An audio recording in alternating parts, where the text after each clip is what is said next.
ओशो, जो एक महान आध्यात्मिक गुरु और विचारक थे, ने स्वतंत्रता के विषय पर गहन रूप से चर्चा की है। उनके अनुसार स्वतंत्रता केवल बाहरी स्थितियों से मुक्ति नहीं है, बल्कि ये एक आंतरिक अवस्था है। यह हमारी मानसिक और आध्यात्मिक यात्रा से संबंधित है, जिसमें व्यक्ति अपनी सीमाओं, बंधनों और अहंकार से मुक्त होता है। ओशो के दृष्टिकोण में स्वतंत्रता का अर्थ न केवल सामाजिक और राजनीतिक दृष्टिकोण से समझा जा सकता है, बल्कि इसे आत्मिक और मानसिक मुक्ति के रूप में भी देखा जाना चाहिए। नंबर एक, स्वतंत्रता का आंतरिक और बाहरी स्वरूप। ओशो के अनुसार स्वतंत्रता के दो पहलू होते हैं, बाहरी स्वतंत्रता और आंतरिक स्वतंत्रता। बाहरी स्वतंत्रता ये वह स्वतंत्रता है जो व्यक्ति को समाज, राजनीति और बाहरी परिस्थितियों से मिलती है। यह स्वतंत्रता हमें सोचने, बोलने और अपनी इच्छा के अनुसार जीवन जीने का अधिकार देती है।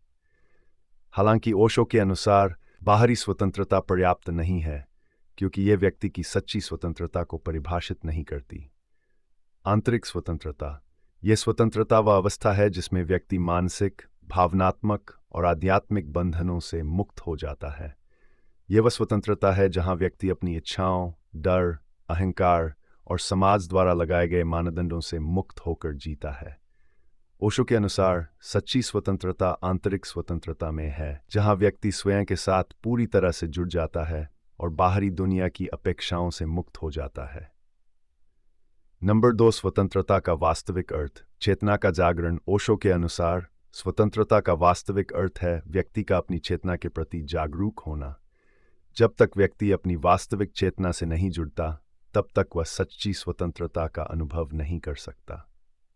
ओशो कहते हैं कि अधिकांश लोग अपनी इच्छाओं, विचारों और बाहरी दबावों से बंधे होते हैं और इसीलिए वे वास्तव में स्वतंत्र नहीं होते। वास्तविक स्वतंत्रता तभी आती है जब व्यक्ति अपने भीतर की शांति और सत्य को पहचान लेता है। यह वह अवस्था है जहां व्यक्ति अपने विचारों और इच्छाओं का दास नहीं होता, बल्कि वह अपने जीवन को स्वतंत्र रूप से जीने की कला में निपुण हो जाता है। नंबर तीन, स्वतंत्रता और अहंकार। ओशो के अनुसार स्वतंत्रता का सबसे बड़ा शत्रु अहंकार है। व्यक्ति का अहंकार उसे बांधता है और उसे वास्तविक स्वतंत्रता से दूर करता है। जब व्यक्ति अहंकार के नियंत्रण में होता है, तो वह दूसरों की अपेक्षाओं, समाज की धारणाओं और अपनी इच्छाओं के दास बन जाता है। ओशो कहते हैं कि जब व्यक्ति अपने अहंकार को पहचानता है और उससे मुक्त हो जाता है, तभी वह सच्ची स्वतंत्रता का अनुभव कर सकता है। अहंकार व्यक्ति को बांधता है और उसे स्वतंत्र होने से रोकता है, जबकि अहंकार से मुक्त व्यक्ति सच्ची स्वतंत्रता का अनुभव करता है। यह स्वतंत्रता उसे किसी भी परिस्थिति में सहज और शांति से जीने की क्षमता प्रदान करती है। नंबर चार, स्वतंत्रता और प्रेम। ओशो के अनुसार स्वतंत्रता और प्रेम का गहरा संबंध है। सच्चे प्रेम में स्वतंत्रता होती है और सच्ची स्वतंत्रता में प्रेम होता है। जब व्यक्ति स्वतंत्र होता है, तो वह बिना किसी शर्त के प्रेम करता है। प्रेम में कोई बंधन नहीं होता और स्वतंत्रता में कोई स्वार्थ नहीं होता। ओशो का कहना है कि जब व्यक्ति स्वतंत्र होता है, तो वह अपनी स्वतंत्रता का उपयोग दूसरों के साथ प्रेमपूर्ण संबंध स्थापित करने के लिए करता है। यह प्रेम बिना किसी अपेक्षा या स्वार्थ के होता है, क्योंकि यह स्वतंत्रता पर आधारित होता है। नंबर पाँच, समाज और स्वतंत्रता। ओशो के विचार में समाज स्वतंत्रता के रास्ते में सबसे बड़ा बाधक है। समाज व्यक्ति को नियमों, परंपराओं और धारणाओं के जाल में बांधता है और उसे उसकी सच्ची स्वतंत्रता से दूर कर देता है। समाज हमेशा को नियंत्रित करने का प्रयास करता है और उसे अपने अनुरूप डालने की कोशिश करता है। ओशो आज व्यक्ति को यह विश्वास दिलाता है कि वह स्वतंत्र है, जबकि वास्तव में वह समाज के द्वारा लगाए गए नियमों और सीमाओं के भीतर बंधा होता है। सच्ची स्वतंत्रता तभी मिलती है जब व्यक्ति समाज के इन बंधनों से मुक्त हो जाता है और अपनी वास्तविक पहचान को खोजने के लिए तैयार होता है। नंबर 6, स्वतंत्रता का डर। ओशो के अनुसार अधिकांश लोग स्वतंत्रता से डरते हैं। ये डर इस कारण से होता है कि स्वतंत्रता के साथ जिम्मेदारी आती है।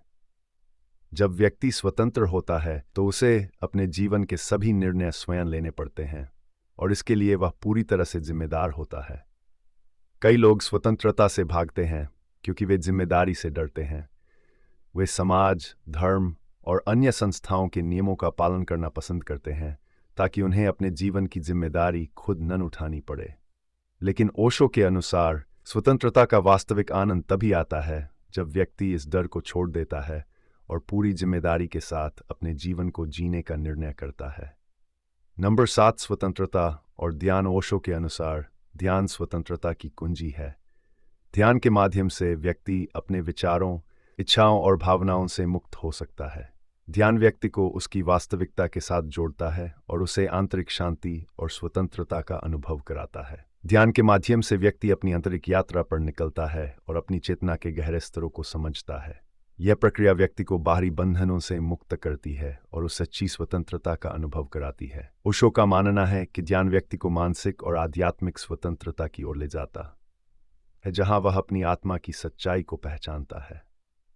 नंबर 8, स्वतंत्रता और मुक्ति। ओशो के अनुसार स्वतंत्रता और मुक्ति एक ही प्रक्रिया के दो पहलू हैं।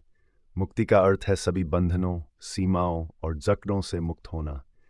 यह वह अवस्था है जहां व्यक्ति बाहरी और आंतरिक सभी प्रकार के बंधनों से मुक्त हो जाता है। स्वतंत्रता की यात्रा मुक्ति की ओर ले जाती है।